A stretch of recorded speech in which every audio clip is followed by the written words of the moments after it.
पिछले एपिसोड में हमने देखा था कि हो यू हाउ ड्रैगन सिटी में युद्ध की जानकारी इकट्ठा कर रहा था। अब आगे देखेंगे। नान चुक्यू बहुत उदास दिख रही थी जब वह हो यू हाउ के स्पेक्ट्रल डेमीप्लेन से बाहर निकली। हो यू हाउ मुस्कुराते हुए बोला, क्या हुआ चुक्यू? नान चुक्यू ने बाहर के मौसम को देखा और कहा, क्या यह सच में दूसरा दिन हो गया? हो यू हाउ ने कंधे उचकाए। नंचू ने ठंडे स्वर में कहा, मुझ पर हावी होने में क्या बड़ी बात है? तुम्हारी स्पिरिचुअल पावर बस थोड़ी ज्यादा है। एक दिन आएगा जब मैं तुम्हें पीछे छोड़ दूंगी। जब उसने यह कहा तो उसकी आवाज में आत्मविश्वास बिल्कुल नहीं था।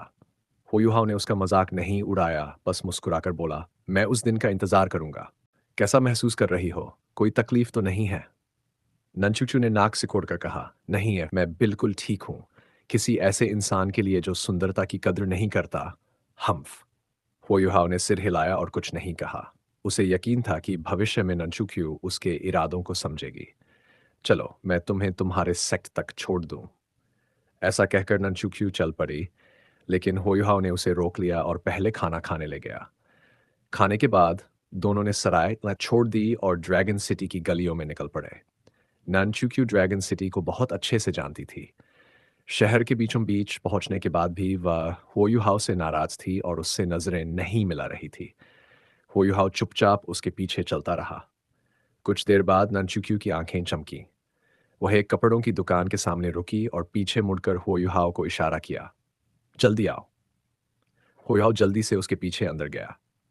दुकान थोड़ी खाली थी, शायद अभी अभी खुली थी। काउंटर पर दुकानदार था और दो कामगार बाहर थे। ननचुक को देखते ही दुकानदार का चेहरा चमक उठा। उसने धीरे से कहा, यंग मिस्ट्रेस, आप आखिरकार आ गईं। ननचुक्यू ने धीरे से पूछा, मेरी माँ कहाँ है? दुकानदार बोला, वो पीछे हैं। ये कौन है? उसने होयुहाव की ओर संदेह से देखा। नंचू ने जवाब दिया, ये मेरे दोस्त हैं। मेरी माँ इन्हें जानती है। हमें उनके पास ले चलो। जी। दुकानदार उन्हें पीछे के दरवाजे से अंदर ले गया। होयुहाव ने मन ही मन सोचा, अर्थ ड्रैगन सेक्ट की जड़ें इस शहर में कितनी गहरी हैं। सनमून एम्पायर के लिए इन्हें पूरी तरह मिटाना आसान नहीं होगा। नानशुई शुई ने अभी नाश्ता खत्म किया था और धूप में बैठी थी। होयुहाव और नानशु को देखकर वे बहुत प्रसन्न हुई। एल्डर नैन। पोयुहाव ने झुककर प्रणाम किया। नंचुक्यू ने हंसते हुए कहा, अच्छे बच्चे। नंशुशुई ने अपनी बेटी को घुरा, इस तरह उसका फायदा मत उठाओ। शरारत बंद करो। नंचुक्यू हंस पड़ी और उसकी नाराजगी जैसे उड़ गई। होयुहाव ने धीमे स्वर में पूछा, एल्डर ड्रैगन सिटी में हालात कैसे हैं? मैंने सुना है कि सन मून एम्पायर ने यहाँ के सोल मास्टर सेक्स को जबरदस्ती हटा दिया है। नंशुशुई ने गहरी सांस ली। बहुत तेजी से सब हुआ। कुछ ही महीनों में सनमून एम्पायर ने इस शहर पर कब्जा कर लिया। उनकी ताकत हमारी कल्पना से परे है। तुम सही कहते हो, लगभग सभी बड़े सेक्ट्स या तो निकाल दिए गए या पकड़ लिए गए। सिर्फ हम ही किसी तरह बचे हैं। सौभाग्य से उन्होंने आम लोगों को कुछ नहीं कहा, इसलिए हम कुछ संसाधन बचा पाए हैं। शायद कुछ और सेक्ट्स भी छिपे हुए हैं। हो युहाव ने भौहें सिकोड़ी। सनमून एम्पायर इतने सारे सोल मास्टर सेक्ट्स को पकड़कर क्या करने वाला है? ननश्री ठंडी हंसी हंसी। और क्या? जो डरपोक हैं उन्हें अपने साथ जोड़ेंगे, नहीं तो खत्म कर देंगे। सुना है कि हेवनली सोल एम्पायर के कब्जे के बाद उन्होंने दो नए सोल इंजीनियर लीजेंड्स बनाए हैं। ये लोग वाकई चालाक हैं। युद्ध जीतकर उसी से अपनी शक्ति बढ़ा रहे हैं। होयुहाव को यह सुनकर बेबसी महसूस हुई। सनमून एम्पायर की रणनीति सचमुच अद्भुत थी। ननश्री बोली, अब जब यहाँ कम सैनिक हैं तो हम अपने काम निपटा लेते हैं। चलो मैं रास्ता दिखाती हूँ। ननशुशुई ने एक वेल वाला बैम्बू हैट पहना और उत्तर दिशा में चल पड़ी। ननशुक्यू ने हो युहाव से फुसफुसाकर कहा, ड्रैगन सिटी के उत्तर भाग पर अर्थ ड्रैगन सेक्ट और दक्षिण भाग पर हेवनली ड्रैगन सेक्ट का कब्जा था। हमने कभी एक दूसरे के मामलों में दखल नहीं दिया। हेवनली ड्रैगन सेक्ट ज्यादा ताकतवर था। उनके लीडर एक टाइटल्ड डोलुओ थे। नानशुशुई ने कहा, ओल्ड तियानलोंग वाकई बहादुर थे। जब सन मून एम्पायर ने हमला किया तो उन्होंने अपने सेक्ट के साथ शहर की रक्षा की और वीरगति प्राप्त की। यू चेनलोंग गायब हो गया, पता नहीं कहाँ है। यह सुनकर होयुहा और नंचकू दोनों गंभीर हो गए। जो आखिरी सांस तक लड़ा वह सच्चा नायक था। नंशुशु ने गहरी आवाज में कहा, मैंने सारी उम्र ओल्ड थियनलोंग से प्रतिस्पर्धा की, पर वह मुझसे पहले चला गया। कुछ सेक्ट्स ने सन मून एम्पायर से गद्दारी की और शहर के द्वार खोल दिए। अगर ऐसा न होता तो उनका चेहरा गंभीर हो गया। नंचू ने उनका हाथ पकड़कर कहा, माँ, हम एक दिन बदला जरूर लेंगे। आपने सही किया, हमारी ताकत अभी कम है। चुप रहो, नंशुई शुई ने डांटा। उनकी आंखों में आंसू थे। वह जिद्दी नहीं था, बस अपने शहर को नहीं छोड़ सकता था। ड्रैगन सिटी हमारी विरासत है। मैं पछता रही हूं कि मैंने उसके साथ मिलकर लड़ाई नहीं की। हुईहाओ ने मन ही मन कहा, वह सचमुच पीड़ा में है। वह बोला, एल्डर नैन, हम ड्रैगन सिटी वापस लेंगे। एल्डर तियानलोंग एक नायक थे और आप भी। ननशुई ने सिर झुका लिया और आगे बढ़ गए। कई गलियों को पार करने के बाद वे एक विशाल कोर्टयार्ड पहुंचे। अर्थ ड्रैगन सेक्ट। दरवाजे पर मुहरें लगी थीं, लेकिन कोई पहरेदार नहीं था। ननचुक्यू ने गुस्से में कहा, माँ, इतने कम सैनिक हैं, क्यों न उन्हें मारकर शहर वापस ले लें। ननशुई ने सख्त स्वर में कहा, इतना आसान नहीं है। उन्होंने धमकी दी है, अगर किसी सोल मास्टर ने बगावत की तो वे पकड़े गए सभी सोल मास्टर्स को मार देंगे। चुक्यू ने गुस्से में कहा, स्काउंड्रल्स। ननशुई ने सिर हिलाया और उड़कर अंदर चली गईं। होयुहा और ननचुक्यू भी पीछे गए। अंदर पूरा सेक्ट उजड़ा हुआ था। दीवारें टूटी थीं, हर जगह विनाश था। ननचुक्यू की आंखें लाल हो गई, लेकिन ननशुई ने उसे रोका। पहले काम पूरा करें, हम वापस आएंगे। वे पिछवाड़े के बगीचे पहुंचे। बगीचा खंडहर बन चुका था। ननशुई ने आंखें बंद कर ली। उनकी विरासत उन्हीं के युग में मिट गई थी, पर उन्होंने कदम नहीं रोके। वे एक कुएं तक पहुंची। हुयुहाओ ने तुरंत ठंडी ऊर्जा महसूस की। आइस एम्प्रेस उसके भीतर हलचल कर रही थी। ननशुई बोली, ये कोल्ड स्प्रिंग है, इसमें गहरी स्पिरिचुअल एनर्जी है।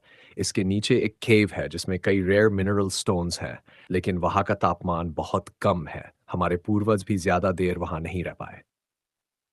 हमारे एक एंसेस्टर को एक बार एक छोटा मिनरल स्टोन मिला था जिसमें आइस टाइप ओरा थी। हमें लगता है कि नीचे कोई आइस टाइप मेटल माइन है। फिर उन्होंने हुओ युहाओ की ओर देखा। युहाओ, तुम्हारा मार्शल सोल अल्टीमेट आइस है, तुम वहां टिक पाओगे। अगर नीचे कुछ काम का मिले तो ले आना।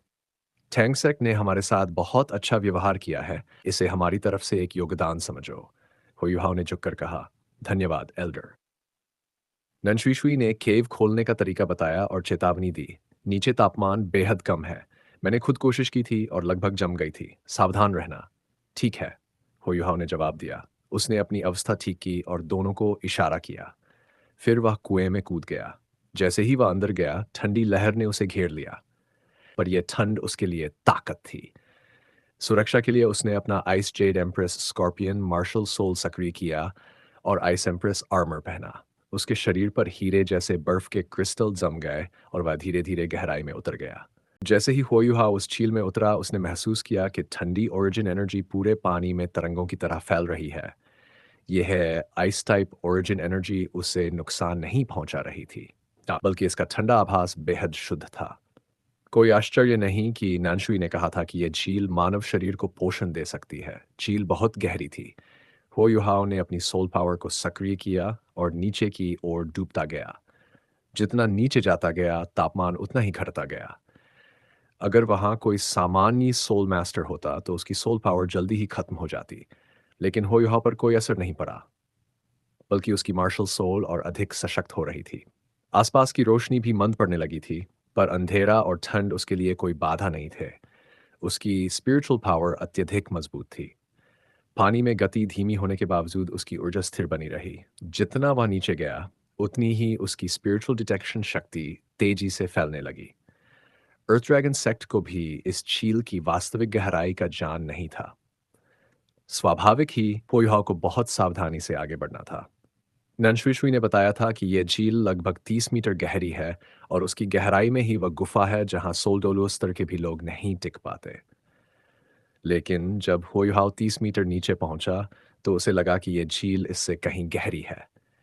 नीचे से एक बहुत शक्तिशाली ठंडी लहर उठ रही थी और उसी स्रोत के नीचे उसे झरने का मुहाना दिखाई दिया। उस मुहाने से गहरा नीला प्रकाश निकल रहा था। उसकी स्पिरिचुअल डिटेक्शन ने पुष्टि की कि नीचे का क्षेत्र अत्यधिक ठंडा है। शायद बर्फ का मूल स्रोत वहीं है। होयुहाव के मन में जिज्ञासा जागी। जितनी ठंड वहां थी, उतनी ही वह उसके अल्टीमेट आइस सोल पावर को सशक्त कर सकती थी। यह स्थान उसे आइस फायर यिन यांग वेल की याद दिला रहा था। हालांकि वह ठंड और अंधेरे से अप्रभावित था, फिर भी उसे सांस लेनी थी। वह अनंत समय तक रोक नहीं सकता था। उसने सोचा, पहले मुझे उस गुफा का द्वार ढूंढना होगा। वह और नीचे उतरा। लगभग 25 मीटर की गहराई पर उसे दीवारों के किनारे एक उभार महसूस हुआ। सामान्य रूप से कोई उसे दबाता, पर अर्थ ड्रैगन सेक्ट का तंत्र उल्टा था। होयुहाव ने उस उभार को ऊपर की ओर खींचा। लगभग अपनी सोल पावर का 40% प्रयोग करने के बाद वह थोड़ा ऊपर उठा। फिर उसने सामने की दीवार को देखा। वहां एक नया गड्ढा बन गया था। उसने उस पर जोर से दबाव डाला और जाजा जैसी ध्वनि गूंजी। अब उसने फिर से उस उभार को नीचे दबा दिया। अचानक दीवार कांपने लगी और एक संकरी दरवाजा सी आकृति धीरे धीरे खुलने लगी। दरवाजा खुलते ही एक तीव्र ठंडी हवा का झोंका बाहर निकला। अल्टीमेट आइस मार्शल सोल रखने के बावजूद हो युहाओ को ठंड का एहसास हुआ। वह आश्चर्यचकित था। कितना भयंकर तापमान है! दरवाजा खुलते ही वह भीतर की ओर चला गया। अजीब बात यह थी कि जैसे ही वह गुफा में प्रवेश किया, उसके शरीर से सारा पानी सूख गया। अब वह पूर्णतः शुष्क था, पर साथ ही असहनीय ठंड उसके चारों ओर फैल गई थी। हवा में बर्फीली ऊर्जा के कण घूम रहे थे, लेकिन वे होयुहाओ की आइस एम्प्रेस आर्मर से टकराकर वहीं ठहर गए।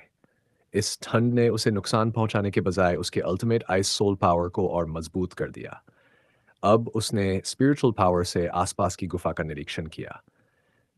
गुफा बहुत बड़ी नहीं थी, पर चारों ओर अज्ञात खनिज पत्थरों से भरी थी। तापमान इतना कम था कि ये एक्सट्रीम चिल आइस स्प्रिंग की तरह प्रतीत हो रही थी। अगर हुओ युहाओ की शक्ति पहले जैसी होती, तो वह यहाँ एक क्षण भी नहीं टिक पाता। उसी समय उसकी स्पिरिचुअल सी में आइस एम्प्रेस की पुकार सुनाई दी। वह प्रकट हुई। उसके शरीर से निकलती हरी आभा ने पूरी गुफा को प्रकाशित कर दिया। दृश्य इतना सुंदर था कि हो युहाओ दंग रह गया। दीवारें, छत, जमीन, सब कुछ गहरे नीले पारदर्शी क्रिस्टलों से ढका हुआ था। उन पर पड़ती हरी रोशनी से गुफा किसी दिव्य स्वर्ग जैसी लग रही थी। होयुहाओ ने विस्मय से पूछा, आइस एम्प्रेस, ये क्या है? आइस एम्प्रेस खुद भी हैरान थी। वह गुफा के भीतर उड़ने लगी। चारों ओर से ठंडक उसके शरीर के चारों ओर घूमने लगी। वह अचानक चिल्लाई, ये ये तो मैनिफोल्ड मिस्टीरियस आइस कैवर्न जैसा लग रहा है। पर कैसे? यह संभव ही नहीं। नहीं, ये वह नहीं। यह तो डिवाइन आइस क्रिस्टल है जो उस कैवर्न के साथ उत्पन्न होता है। इतने सारे डिवाइन आइस क्रिस्टल्स, इसका मतलब निश्चित ही मैनिफोल्ड मिस्टीरियस आइस कैवर्न यही मौजूद है। हाँ, स्तब्ध रह गया। आइस एम्प्रेस का उत्साह देखकर उसने पूछा, आइस एम्प्रेस, ये क्या है? ये इतना विशेष क्यों है? वह गहरी सांस लेते हुए बोली, मैनिफोल्ड मिस्टीरियस आइस कैवर्न एक अल्टीमेट आइस टाइप स्थान है। अगर स्नो एम्प्रेस और मैं इसे पहले पा लेते, तो हमें किसी भी बाधा को पार करने के लिए कुछ नहीं चाहिए होता। हम अपनी सीमाओं को तोड़कर भविष्य में डीटीएन को भी चुनौती दे सकते थे। सीधे शब्दों में कहे तो मैनिफोल्ड मिस्टीरियस आइस कैवर्न हमारे जैसे आइस टाइप कल्टिवेटर्स के लिए एक खजाना है। क्या तुम जानते हो कि डीटीएन लगातार 8 बॉटलनेक्स को कैसे पार कर सका और सभी बीस्ट्स का गॉड बन गया? इसका कारण यह था कि उसे एक treasure ground, lake of life, जो ग्रेट स्टार डो फॉरेस्ट के कोर रीजन में है, पर नियंत्रण मिल गया था। उसने वहां की इमेंस लाइफ एनर्जी को अपने भीतर समाहित किया, जिससे वह इतनी ऊंचाई तक पहुंच सका। हालांकि सच्चाई यह है कि लेक ऑफ लाइफ किसी भी सोल बीस्ट को पोषण दे सकती है, सिर्फ उसी को नहीं, क्योंकि वह लेक लाइफ टाइप है। असल में ये डीटियान की डार्कनेस टाइप शक्ति के साथ पूरी तरह कंपैटिबल भी नहीं थी। फिर भी वह इतना शक्तिशाली बन सका। लेकिन मैनिफोल्ड मिस्टीरियस आइस कैवर्न हमारे साथ पूरी तरह कंपैटिबल है। यह हमारे लिए उतना ही मूल्यवान है जितना लेक ऑफ लाइफ उसके लिए था। यह सुनकर हुओयुहाओ स्तब्ध रह गया। उसने खुद लेक ऑफ लाइफ देखा था। उसके केंद्र में लाइफ गोल्ड था, और वह मात्रा में भी बहुत विशाल था। यह वह जगह थी जहां पूरे ग्रेट स्टारडो फॉरेस्ट की जीवन रेखा स्थित थी। अगर मैनिफोल्ड मिस्टीरियस आइस कैवर्न वास्तव में उससे तुलना योग्य थी, तो यह अकल्पनीय बात थी। होयुहाव ने पूछा, आइस एम्प्रेस, क्या एक्सट्रीम नॉर्थ के कोर में कोई मैनिफोल्ड मिस्टीरियस आइस कैवर्न नहीं है? आइस एम्प्रेस कुछ देर तक स्तब्ध रही, जैसे अब भी विश्वास नहीं हो रहा हो। उसी समय एक और आवाज गूंजी, हाँ, कम से कम एक और है। जैसे ही एक लाइट प्रोजेक्शन चमकी, स्काईड्रीम आइस वर्म उनके पास प्रकट हुआ, और वह भी उतना ही भावुक लग रहा था। हो युहाओ उलझन में था। उसने स्काईड्रीम आइस वर्म की ओर देखा। आइस एम्प्रेस ने भी उसे देखा, लेकिन उसकी आंखों में एक अजीब सा भाव था। स्काईड्रीम ने कहा, युहाओ, क्या तुम भूल गए कि मैं इतने लंबे समय तक कैसे जीवित रहा? हो युहाओ का शरीर झटके से सख्त हो गया। तुमने बताया था कि तुमने ज्यादातर समय सोकर बिताया, और 1 मिलियन साल ऐसे ही बीत गए। मुझे याद है तुमने किसी तरह का आइस एसेंस ग्रहण किया था और गहरी नींद में चले गए थे। मत बताओ कि। स्काईड्रीम ने सिर हिलाया, बिल्कुल सही। जो मैनिफोल्ड मिस्टीरियस आइस एसेंस मैंने ग्रहण किया था वह इसी मैनिफोल्ड मिस्टीरियस आइस कैवर्न से आया था। मैं उस जगह को संयोगवश खोज पाया था। एक आइस कैवर्न का सार उसी के आइस एसेंस में निहित होता है। मैं तो बस एक साधारण आइस वर्म था, लेकिन उसी एसेंस की बदौलत मैं मिलियन ईयर सोल बीस्ट बन सका और आइस मुझे मारना चाहती थी इसी वजह से। हम्फ, आइस एम्प्रेस ने ठंडी सांस ली। अगर तुमने वह आइस एसेंस मुझे दे दिया होता तो आज बीस्ट गॉड शायद डाइटिटियन नहीं होता। स्नो एम्प्रेस भी। स्काईड्रीम ने हंसते हुए कहा, आइस, शिकायत मत करो, इसे किस्मत कहते हैं। क्या तुम्हें मार खाना है? आइस एम्प्रेस ने गुस्से में कहा और स्काईड्रीम तुरंत चुप हो गया। फिर आइस एम्प्रेस ने हुओयुहाओ की ओर देखा और बोली, मैंने कभी नहीं सोचा था कि इस दुनिया में दूसरा मैनिफोल्ड मिस्टीरियस आइस कैवर्न भी होगा। तुम्हारी किस्मत वाकई कमाल की है और ये वाला कैवर्न उस कैवर्न से अलग है जिसे स्काइड ने देखा था। हुओयुहाओ खुशी से झूम उठा। आइस एम्प्रेस के हाव भाव और स्काईड्रीम की बातें सुनकर यह स्पष्ट था कि यह उसके लिए अत्यंत शुभ अवसर था। आइस एम्प्रेस बोली, स्काईड्रीम वाला कैवर्न बहुत अधिक मैनिफोल्ड मिस्टीरियस आइस एसेंस से भरा हुआ था। वह हमारे जैसे आइस टाइप सोल बीस्ट्स के लिए एक सच्चा खजाना है। ये तुम्हारे लाइफ गोल्ड के समान स्तर का है, लेकिन वहाँ कोई डिवाइन आइस क्रिस्टल नहीं था। असल में एक मैनिफोल्ड मिस्टीरियस आइस कैवर्न तब बनता है जब मिस्टीरियस आइस को लाखों वर्षों तक अत्यधिक दबाव में रखा जाता है। दसियों हजार, सैकड़ों हजार या यहाँ तक कि 1 मिलियन साल भी लग सकते हैं इसे बनने में, और इसके लिए सही परिस्थितियों की आवश्यकता होती है। ये कैवर्न इतने सारे डिवाइन आइस क्रिस्टल्स से भरा हुआ है, इससे ये निश्चित है कि यहाँ कुछ मात्रा में मैनिफोल्ड मिस्टीरियस आइस एसेंस भी मौजूद होगी। मैंने अभी आसपास देखा, यहाँ नहीं है, तो ये अवश्य ही उस वेल के भीतर है। ये कैवर्न छोटा है, लेकिन उतना ही शक्तिशाली है जितना स्काई ड्रीम वाला कैवर्न था। अगर यहाँ एसेंस है, तो ये हमारे चारों के लिए और तुम्हारे लिए अत्यंत उपयोगी होगा। आइसेम्प्रस की आंखों में एक गहरी चमक उभर आई। उसने कहा, काश! अगर मैं अपने शरीर त्यागने से पहले इस कैवर्न को खोज पाती, तो सब कुछ अलग होता। स्काई ड्रीम बोला, आइस, ज्यादा मत सोचो। सच कहूं तो किसी का मैनिफोल्ड मिस्टीरियस आइस कैवर्न से टकरा जाना खुद में भाग्य की बात है। तुम और स्नो एम्प्रेस इतनी किस्मत वाली नहीं थी। तुम तो केवल युहाओ की वजह से यहाँ हो।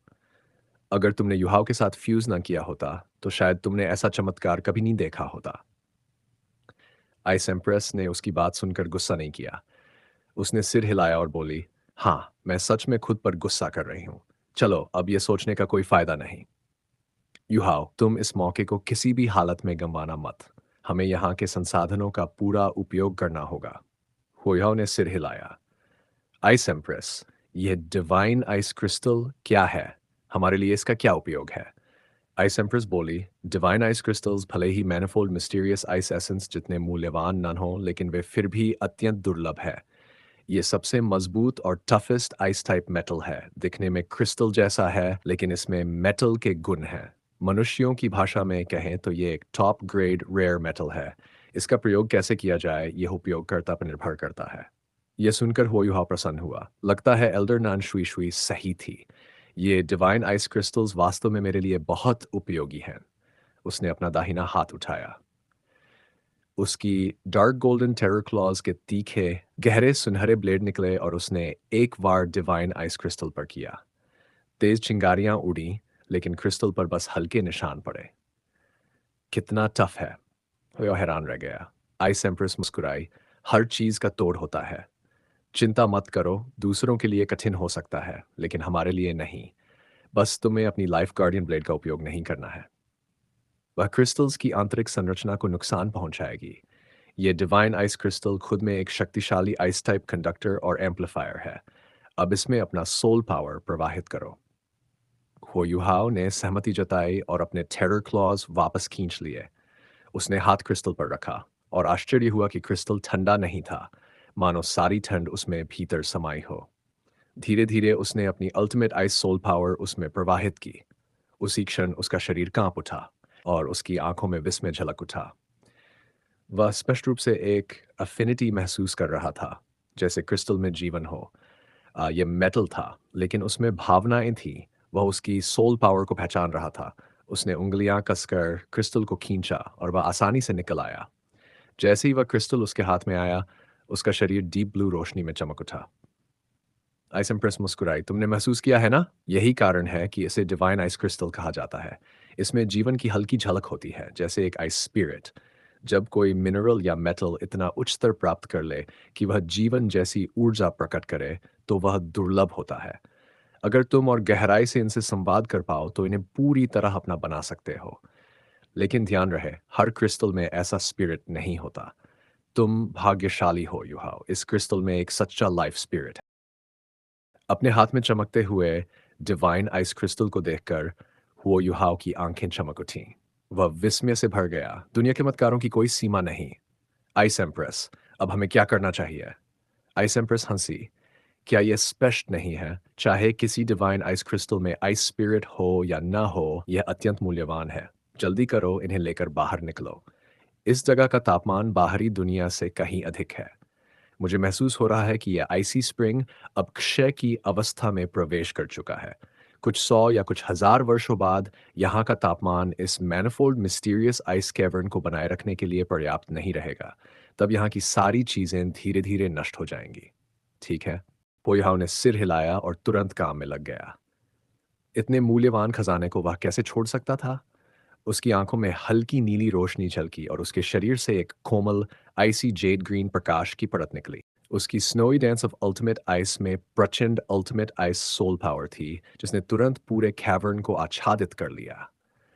अचानक कैवर्न के भीतर मौजूद डिवाइन आइस क्रिस्टल्स जगमगाने लगे और होयुहाव ने उन्हें निकालना शुरू किया। अगर किसी के पास ultimate ice soul power none हो, तो एक छोटा सा क्रिस्टल निकालने की कीमत भी बहुत भारी होती। यहाँ तक कि कोई अल्टीमेट डोलुओ भी इतने निम्न तापमान में काम नहीं कर सकता था और न ही आइस स्पिरिट से संवाद कर सकता था। लेकिन होयुहाव के लिए यह सब आसान था। दीवारों से एक एक करके डिवाइन आइस क्रिस्टल्स निकलने लगे। वे बिना किसी नुकसान के संरक्षित रहे और होयुहाव को अधिक परिश्रम भी नहीं करना पड़ा। उसे आइस एम्प्रेस की याद दिलाने की भी आवश्यकता नहीं पड़ी। वह स्वयं यह पहचान सकता था कि किस क्रिस्टल में आइस स्पिरिट है और किस में नहीं। जिनमें स्पिरिट थी, उन्हें उसने अलग से अपनी स्टारलाइट सैफायर रिंग में रखा। डिवाइन आइस क्रिस्टल्स अत्यंत विशेष थे। इनमें प्रचंड आइस टाइप एनर्जी निहित थी। पर आश्चर्य की बात यह थी कि इन्हें छूने पर ठंडक का अनुभव नहीं होता था। ये सामान्य धातु से बस थोड़ा ठंडे लगते थे। हालांकि इनमें अल्टीमेट आइस ओरिजिन एनर्जी प्रवाहित की जाए तो वह सक्रिय हो जाती थी। अगर अल्टीमेट आइस सोल पावर से नियंत्रित ना किया जाए, तो वही ऊर्जा विस्फोटक रूप में बाहर निकल सकती थी। यही कारण था कि कैवर्न के भीतर इतनी ठंड थी। जब भी कोई क्रिस्टल अंदर से अस्थिर होता, एंड उसकी ओरिजिन एनर्जी लीक होकर वातावरण को जमा देती। सदियों से यहाँ इतनी अधिक मात्रा में डिवाइन आइस क्रिस्टल्स मौजूद थे कि इस स्थान की हर परत शीत ऊर्जा से भर गई थी, जिससे यह एक खतरनाक क्षेत्र बन गया। जैसे जैसे क्रिस्टल्स उसकी स्टोरेज टाइप सोल टूल में समाते गए, कैवर्न का तापमान धीरे धीरे बढ़ने लगा। आसपास की दीवारें भी क्रिस्टल की परतों से ढकी हुई थीं, पर वे उतनी उच्च गुणवत्ता की नहीं थीं। उन परतों की तुलना डिवाइन आइस क्रिस्टल से नहीं की जा सकती थी। आखिरकार हुओ युहाओ ने अंतिम क्रिस्टल भी अपने सोल टूल में रख दिया। तभी अचानक उसे झटका लगा। उसने पलटकर देखा तो एक विशाल जलधारा उसकी ओर उमड़ रही थी।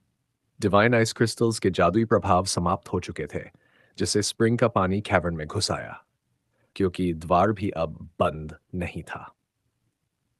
स्काई ड्रीम आइसवर्म और आइस एम्प्रेस तुरंत उसके शरीर में विलीन हो गए और उसने शक्ति लगाकर ऊपर की ओर तैरना शुरू किया। वेल के बाहर नन शुई शुई और नन चुक्यू लंबे इंतजार से चिंतित थीं। वो युहाओ को नीचे गए हुए 1 घंटा हो चुका था, लेकिन भीतर से कोई आवाज नहीं आई। नन शुई शुई ने सोचा कि अगर वह खुद अंदर गई होती तो शायद इतने लंबे समय तक नहीं टिक पाती। फिर भी दोनों में एक समानता थी। हुओ युहाओ की क्षमताओं पर उन्हें पूर्ण विश्वास था। उन्होंने देखा था कि कैसे वह वांगक्योर की शक्ति से फ्यूज हुआ था और छठी सोल रिंग प्राप्त करने के बाद उसकी शक्ति कितनी बढ़ गई थी। हालांकि नन शुई शुई को यह विश्वास नहीं था कि हो युहाओ इतने निम्न तापमान को सह सकेगा। फिर भी वह जानती थी कि उसके 7 रिंग्स वाले कल्टिवेशन के साथ उसे कोई हानि नहीं होगी। नन चुक्यू ने चिंता से कहा, माँ, आप नीचे जाकर देख क्यों नहीं लेती? बहुत समय हो गया, युहाव अब तक नहीं आया। नंशुशी मुस्कुराई। क्यों? इतनी बेचैनी क्यों हो रही है? लगता है मेरी प्यारी बेटी किसी पर सच में दिल हार बैठी है। चाहे जितनी कोशिश कर लो, उसकी पत्नी तो नहीं बन सकती, क्यों न उसकी कॉन्क्यूबाइन बनने की कोशिश करो। नंचुक्यू कुछ क्षणों के लिए स्तब्ध रह गई, फिर अविश्वास से बोली, माँ, क्या आप मेरी सगी माँ हैं? आप मुझे किसी की कॉन्क्यूबाइन बनने को कह रही हैं।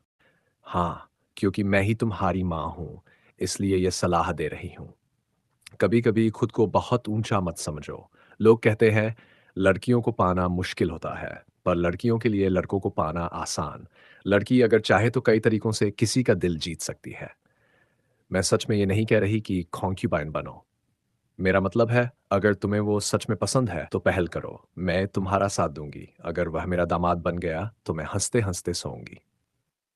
ननचुक्यू का चेहरा लाल हो गया। नहीं माँ, कौन उसे चेस करेगा? आप नहीं जानती, रिश्तों के मामले में वह कितना ज़िद्दी है। वांगडोंगर के अलावा किसी और के लिए उसके दिल में जगह नहीं।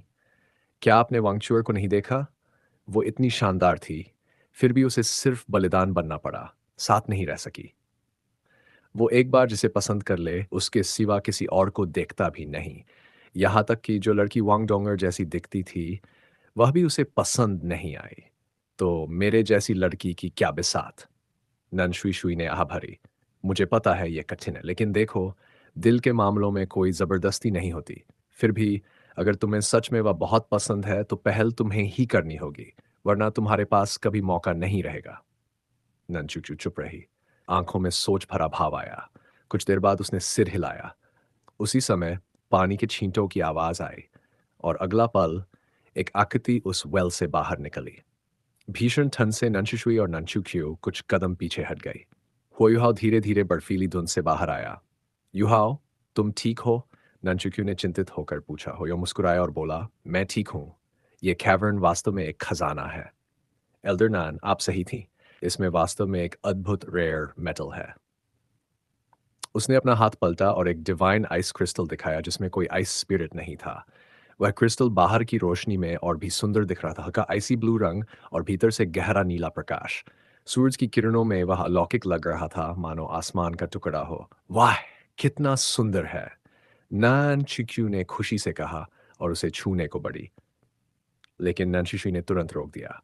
नंशिशी खुद उस कैवर्न में जा चुकी थी, इसलिए वह किसी जल्दबाजी में नहीं थी। होयुहा मुस्कुराया। एल्डरनान, चिंता मत करें। यह धातु डिवाइन आइस क्रिस्टल बहुत स्थिर है। इसमें immense ultimate ice origin energy है, पर जब तक आप इसमें सोल पावर नहीं डालते, यह सुरक्षित है। यह कहते हुए उसने क्रिस्टल ननचुक्यू को दिया। ननचुक्यू ने क्रिस्टल लिया और सूरज की ओर देखा। उसी क्षण उसके आसपास की जमीन पर नीली रोशनी की एक पतली परत उभर आई। ननशुई मुस्कुराई और बोली, युहाओ, क्या यह क्रिस्टल तुम्हारे लिए उपयोगी है? क्या इसे पूरी तरह निकाला जा सकता है? हो युहाओ ने सिर हिलाया। हाँ, ये केवल अल्टीमेट आइस सोल पावर से निकाला जा सकता है। मैंने कैवर्न से सारे क्रिस्टल्स निकाल लिए हैं, इसलिए मुझे देर लगी। आप दोनों को इंतजार कराने के लिए माफी चाहता हूँ, ननशुई ने कहा। कोई बात नहीं। अगर ये तुम्हारे काम का है तो अच्छा है। इसे सुरक्षित रखो और उम्मीद है तुम्हारी शक्ति और भी बढ़ेगी। उसने क्रिस्टल वापस होयुहाव को लौटा दिया। होयुहाव ने कुछ पल सोचा और फिर कहा, एल्डर, यह स्थान आखिर अर्थ ड्रैगन सेक्ट का है। हालांकि आपने इसे मुझे सौंप दिया, पर मैं इसे यूं ही नहीं रखूंगा। जब मैं इन क्रिस्टल्स से सोल टूल्स तैयार करूंगा, तो उनका एक हिस्सा अर्थ ड्रैगन सेक्ट को दूंगा। ननशुई मुस्कुराई। असल में मैं इस जगह को चू की दहेज के रूप में रखना चाहती थी, पर जब मैंने तुम्हें टैंग सेक्ट के साथ काम करते देखा तो समझ गई तुम इसके योगी व्यक्ति हो। अब जब मैंने इसे तुम्हें दिया है तो यह तुम्हारा है। और एल्डर मत कहो, तुम चुक्यू के मित्र हो। मुझे आंटी कहो। फोयू हाउ उसकी बात का संकेत समझ गया, पर शालीनता से मुस्कुराते हुए बोला, धन्यवाद आंटी। वह क्रिस्टल्स के बंटवारे की बात में नहीं पड़ा। वह जानता था कि भविष्य में जब इन्हें सोल टूल्स में बदलेगा तो कार्य स्वयं सब कुछ सिद्ध कर देगा। नंचू ने मुस्कुराकर कहा, युहाओ, मुझे फर्क नहीं पड़ता और कौन शामिल है, पर अगर तुम इन सुंदर क्रिस्टल से सोल टूल्स बनाओगे तो मैं भी हिस्सा लूंगी। हुआयुहाओ हंसा और बोला, जरूर। जब लौटेंगे तो मैं इन पर प्रयोग शुरू करूंगा। ननशुशुई ने मुस्कुराते हुए कहा, ठीक है, तो चलें? होयुहा बोला, आंटी, बस एक क्षण। तो चलिए आज की कहानी यहीं ख़त्म करते हैं। अगर आपको वीडियो पसंद आया हो तो एक लाइक ज़रूर करें, अपने विचार कमेंट में बताएं और ऐसे ही शानदार कंटेंट के लिए चैनल को सब्सक्राइब करना ना भूलें। बाकी का हिस्सा हम अगले भाग में देखेंगे। धन्यवाद।